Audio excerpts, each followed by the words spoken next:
आज हम एक बहुत ही दिलचस्प लेकिन थोड़ी डरावनी प्राकृतिक कश्मकश की बात करने वाले हैं। विशाल ब्रह्मपुत्र नदी और उसके ठीक बीचों बीच बसा दुनिया का सबसे बड़ा रिवर आइलैंड यानी नदी द्वीप माजुली। ये सिर्फ एक जगह की बात नहीं है, बल्कि प्रकृति के बनाने और फिर उसी को मिटाने की एक बहुत ही अनोखी कहानी है।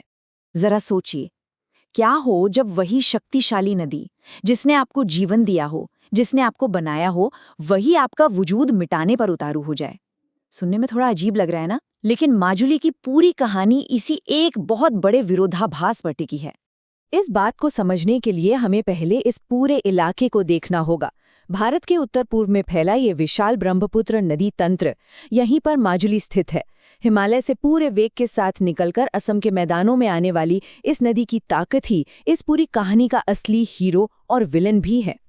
अब माजुली कोई आम द्वीप नहीं है। असम में स्थित इस जगह का नाम इसके विशाल आकार की वजह से गिनीज वर्ल्ड रिकॉर्ड्स में दर्ज है।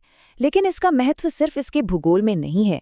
ये असम या नव वैष्णव संस्कृति का एक बहुत ही जीवंत केंद्र है। यहाँ के सदियों पुराने सत्र यानी मठ आज भी इस बेमिसाल सांस्कृतिक धरोहर को संजोए हुए हैं। तो इसका जन्म कैसे हुआ? इसकी शुरुआत होती है भूकंप और बाढ़ जैसी भारी प्राकृतिक उथल-पुथल से। अगर हम टाइमलाइन पर नजर डालें तो ये कहानी 1661 और 1696 के बीच आए बहुत ही भयानक भूकंपों के साथ शुरू होती है। इन लगातार झटकों ने जमीन को अंदर तक हिलाकर रख दिया। जमीन एकदम अस्थिर हो गई और इसी ने 1750 में आई एक प्रलयंकारी बाढ़ के लिए मानो स्टेज सेट कर दिया। नतीजा, 1790 के दशक तक ये नया बना द्वीप करीब 1300 वर्ग किलोमीटर के एक बहुत बड़े इलाके में फैल चुका था। यहाँ जो सबसे बड़ा टर्निंग पॉइंट था ना, वो थी 1750 की वो भयंकर बाढ़। उसने सच में ब्रह्मपुत्र के बहने का पूरा रास्ता ही बदल दिया। नदी का एक बहुत बड़ा हिस्सा दिहिंग चैनल की तरफ मुड़ गया और समय के साथ इन दो अलग अलग जलधाराओं के बीच जो जमीन का टुकड़ा बच गया, वही आज का माजुली द्वीप है। मतलब एकदम नाटकीय तरीके से इसका जन्म हुआ। लेकिन जैसा कि हमने शुरू में कहा था, जिसने बनाया उसी ने मिटाना भी शुरू कर दिया। अब शुरू होता है भीषण कटाव का एक लंबा इतिहास। देखिए, ब्रह्मपुत्र नदी अपनी भयंकर बाढ़ और जमीन काटने की ताकत के लिए कुख्यात है। जब ये हिमालय से नीचे आती है ना, तो अपने साथ टनों के हिसाब से गाद यानी सेडिमेंट लेकर आती है। पानी की वो अविश्वसनीय स्पीड और गाद का भारी दबाव दोनों सीधे माजुले के किनारों पर जाकर टकराते हैं, और यही वजह है कि ये द्वीप इन तेज लहरों के आगे बहुत ही कमजोर पड़ जाता है। अब जरा इन आंकड़ों को देखिए, ये सच में चौंकाने वाला है। माजुली की जमीन लगातार सिकुड़ रही है। 1790 के दशक में जहां इसका एरिया 1300 वर्ग किलोमीटर था, वहीं 1900 के शुरुआत में ये 1255 रह गया और 2024 आते आते ये घटकर सिर्फ 880 वर्ग किलोमीटर रह गया है। ये गिरावट ये सचमुच बहुत डराने वाली है।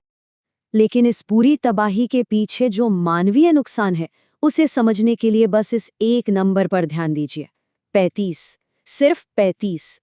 जी हाँ, 1991 के बाद से नदी की इन उग्र लहरों ने 35 से भी ज्यादा पूरे के पूरे गांव का नामो निशान ही मिटा दिया है। वो सब पानी में बह गए। इन उफनती जलधाराओं ने द्वीप के एक बहुत बड़े हिस्से को निगल लिया है।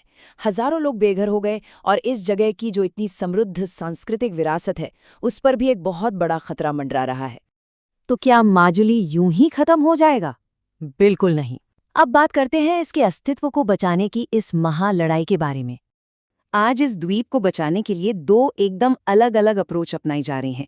एक तरफ हैं सरकार के बड़े बड़े इंफ्रास्ट्रक्चर प्रोजेक्ट्स, भारी भरकम निर्माण कार्य, और दूसरी तरफ है जमीनी स्तर पर इकोलॉजी यानी पर्यावरण को वापस जीवित करने की कोशिश। सबसे पहले सरकारी प्रयासों की बात करते हैं। इन उग्र लहरों से निपटने के लिए सरकार ने करीब 3.5 अरब रुपए के एक बहुत बड़े प्रोजेक्ट को मंजूरी दी है। इसमें क्या क्या है?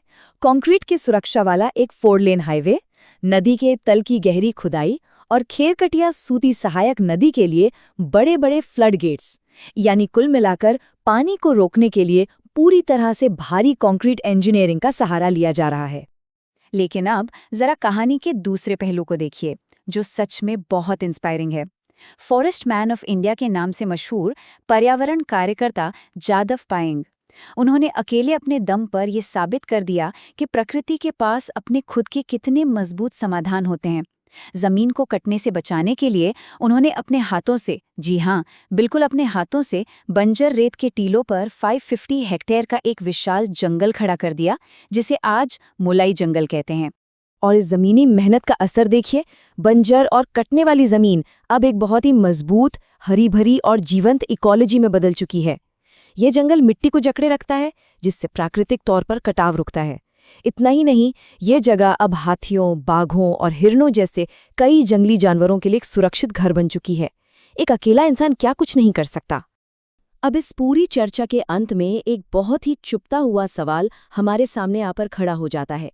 कई अनुमानों का कहना है कि अगले 15 से 20 सालों में ये पूरा का पूरा द्वीप नक्शे से ही गायब हो सकता है। तो क्या इंजीनियरिंग की ताकत और प्रकृति का यह अनोखा प्रयास, क्या ये दोनों मिलकर इस द्वीप को बचा पाएंगे? क्या माजुली समय के खिलाफ अपनी ये दौड़ जीत पाएगी? इस बारे में जरूर सोचिएगा।